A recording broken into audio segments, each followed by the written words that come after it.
Ini cara meninggal yang berbeda. 4 anak muda menaiki balon udara, meminum alkohol dengan canda tawa. Tapi setelah itu, kedua pria mulai berkelahi. Ternyata sebelum menaiki balon udara, Jack menyuruh Diljon untuk mengikat tali pengaman. Setelah dia mengikatnya ke ban mobil, tapi ia lupa mengikat ujung lainnya di keranjang balon udara. Balon udara pun mulai terbang ke atas dan terbawa angin. Tapi sekarang bukan waktu untuk bertengkar. Balon udara yang kehilangan kendali akan menabrak pesawat.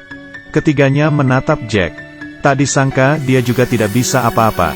Dia hanya berpura-pura bisa mengendalikannya untuk menarik perhatian para perempuan. Kebohongan yang dilakukannya. Sekarang sudah terlambat untuk mengontrol ketinggiannya.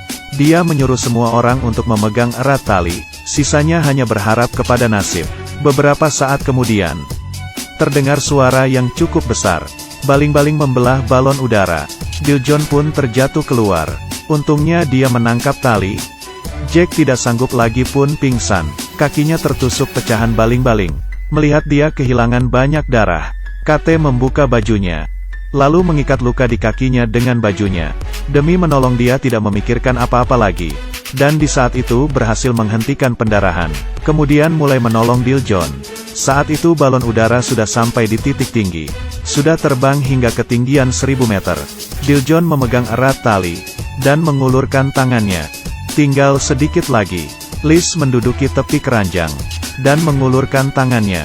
Diljon di waktu yang bersamaan berusaha mengayunkan talinya. Bila yang kembali hanyalah tali. Saat itu balon udara sudah terbang di atas laut. Liz menyarankan untuk lompat ke laut. KT merasa ragu. Lompat dari ketinggian ini sama saja seperti melompat ke tanah. Di saat semuanya kebingungan, muncul sebuah kapal pesiar yang berlayar di laut. Di atas balon udara yang kehilangan kendali, Liz menurunkan badannya, karena dia ingin mengambil kain di luar keranjang untuk menuliskan tulisan minta tolong.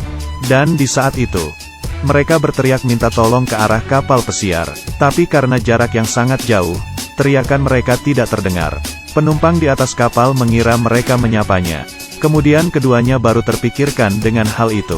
Liz menggunakan kedua kakinya untuk menahan badannya dari keranjang, dan menyuruh KT untuk menahan kakinya. Tidak mudah bisa mendapatkan kain di luar. Akhirnya kembali ke dalam keranjang. KT baru saja menulis huruf S. Lipstiknya sudah habis. Tanpa berpikir panjang, dia menggunakan alat tajam untuk mengiris tangannya, dan melanjutkan tulisannya. Tanda minta tolong SOS akhirnya selesai. Tapi ketua kapal mengira mereka hanya bermain-main. Jadi mereka pun pergi tidak memedulikan mereka. Kemalangan tidak pernah datang sendiri. Jack yang kakinya terluka, pun langsung terjun ke dalam laut. Untungnya ketinggian balon udara sudah tidak terlalu tinggi. KT mengikat tali ke tabung gas, dan melemparkan talinya ke Jack. Tapi karena talinya terlalu ringan, tidak bisa menetapkan posisi. Ia memerlukan barang yang berat. Dia melihat tasnya Liz. Tapi Liz tidak begitu bersedia. Di saat keduanya berdebat sebentar, akhirnya KT pun mengikat tasnya. Tapi saat itu sudah tidak ada bayangan Jack. Di waktu yang bersamaan, adiknya KT tidak bisa menghubungi kakaknya. Kemudian melapor polisi. Dan polisi wanita di tempat tersebut mengikuti tempat terakhir kakaknya berada, membawa adiknya ke tempat tersebut. Kemudian dia menemukan mobil dan mengambil kameranya, dan melihat kakaknya yang menaiki balon udara. Polisi wanita menelepon pihak kantor turis, dan mengetahui kabar bahwa hari ini sebenarnya tempat itu tidak beroperasi. Saat itu, adiknya berteriak. Ternyata dari HP-nya menerima posisi baru kakaknya, tapi tetap tidak bisa dihubungi. Polisi mengambil HP-nya dan melihat. Ternyata posisi kakaknya berada di tengah laut. Perempuan ini membuka sebuah kondom, lalu memasukkan alkohol, dan menjadi bola air. Mereka mengarahkannya ke arah matahari. Bola air itu menjadi seperti kaca memantulkan sinar matahari, dan dengan cepat sebuah kertas terbakar. Kemudian menyalakan api dengan tabung gas, dan balon udara apinya mulai menyala lagi. Tapi gas yang tersisa hanya bisa bertahan setengah jam. Laut yang begitu luas, tidak ada alat pertolongan. Tiba waktunya hanya akan tetap meninggal. Liz tidak menyangka akan ada asap sebesar ini. KT yang melihatnya juga melepaskan kain di tali, kemudian menjadikan asap itu sebagai petanda minta tolong. Tapi ini juga tidak begitu berguna. KT mengeluarkan HP-nya, Dan ternyata tidak ada sinyal. Tiba-tiba Liz menggunakan gunting dan menarik sehelai tali. Kemudian membuka belakang tutup HP.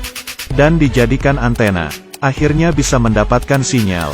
Tapi baru saja KT memberikan kabar posisinya kepada adiknya. Tiba-tiba HP-nya mati.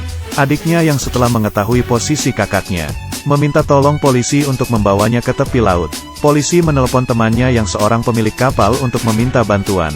Tapi adiknya dari awal sudah diam-diam menyalakan kapal sendiri. Polisi pun hanya bisa membantunya mendorong ke laut. Keduanya menuju ke tempat lokasi. Saat itu bahan bakar sudah habis. Dan jatuh ke laut. KT bisa berenang. Dan menarik Liz. Mereka tidak bisa bertahan lama. Di saat kritis, akhirnya mereka melihat tabung gas yang mengapung. Keduanya pun segera memeluk tabung gas. Tidak lama kemudian mereka melihat sebuah kapal. Dan segera mengeluarkan kaca untuk memberikan petanda. Berharap bisa menarik perhatian dari kapal. Tapi karena mereka begitu kecil, kapal besar pun melewati mereka. Untungnya cahaya dari pantulan kaca disadari oleh adiknya. Akhirnya mereka pun tertolong. Cerita ini memberitahu kita, sama sekali jangan menyetir dalam keadaan mabuk. Maupun itu adalah balon udara. Aku adalah Cece. Kalau suka dengan video ini jangan lupa tekan tombol sukanya. Ikuti aku terus ya. Ketemu lagi.